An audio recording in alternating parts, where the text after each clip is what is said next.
No lote de novidades estão as principais modalidades coletivas, casos do handebol, basquetebol, futebol, futsal, hóquei em patins e voleibol, cujas divisões profissionais prosseguiram durante o segundo confinamento geral, em vigor desde 15 de janeiro, corfebol, futebol de praia, hóquei e hóquei em linha, polo aquático, aquatilon, hóquei subaquático e rugby subaquático também voltarão ao ativo, tal como o rugby em cadeira de rodas, que completará o leque de desportos para pessoas com deficiência. A retoma dos escalões jovens começou a ser ensaiada no segundo semestre de 2020, quando a recém-criada Orientação número 036/2020 da Direção-Geral da Saúde, DGS, impunha um distanciamento social de 3 metros em treinos sem horizonte competitivo. Essa realidade foi descontinuada com a imposição da segunda vaga de confinamento e passou agora a contemplar a obrigatoriedade da realização de um teste laboratorial com resultado negativo ao novo coronavírus até 72 horas antes do início das atividades desportivas. Em causa estão todos os praticantes jovens de modalidades rotuladas de médio e alto risco, numa extensão às equipas técnicas e demais intervenientes dependente de uma avaliação de risco e posterior decisão pelas federações, clubes e entidades promotoras.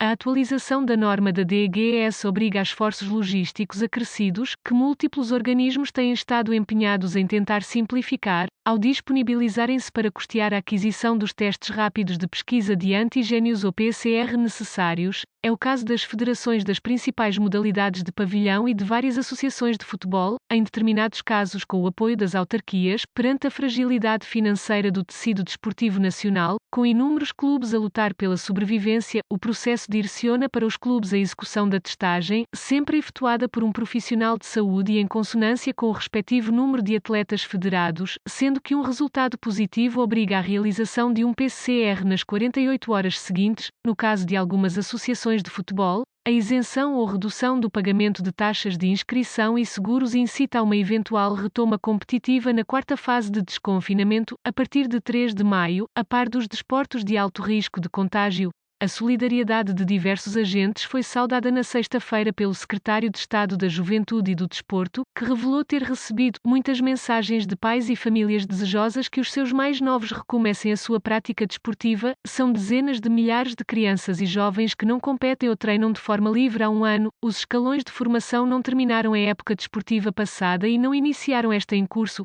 A oportunidade que se abre a todos é muito relevante, destacou João Paulo Rebelo, à margem dos europeus de judo, a decorrerem em Lisboa. A expectativa é minimizar os danos da pandemia na formação, que, apesar de se ter reinventado à distância, reteve apenas 89.792 atletas dos quase 252.704 inscritos nas federações de handebol, basquetebol, futebol, hóquei em patins e voleibol em 2019-20. O regresso do desporto de base das modalidades de médio risco, que não permitem o distanciamento entre atletas, ainda que não impliquem contacto face a face, dá-se em simultâneo com a retoma nacional do ensino presencial nos níveis secundário e superior. Em função da evolução pandémica favorável, o governo tenciona também a expandir a partir de segunda-feira a atividade física ao ar livre até grupos de 6 pessoas e manter os ginásios sem aulas de grupo em quase todos os concelhos do território continental. Exceções são Alandroal, Albufeira, Carregal do Sal, Figueira da Foz, Marinha Grande e Penela, todos com uma taxa de incidência superior a 120 casos por 100.000 habitantes nos últimos 14 dias, que continuarão a respeitar a atual fase de desconfinamento. Já Moura, Odmira, Portimão e Rio Maior, caracterizados por uma incidência acima dos 240 casos por 100.000 habitantes, irão regredir para a etapa inaugural, estando proibidas as modalidades de baixo risco e limitada a atividade física ao ar livre a título individual.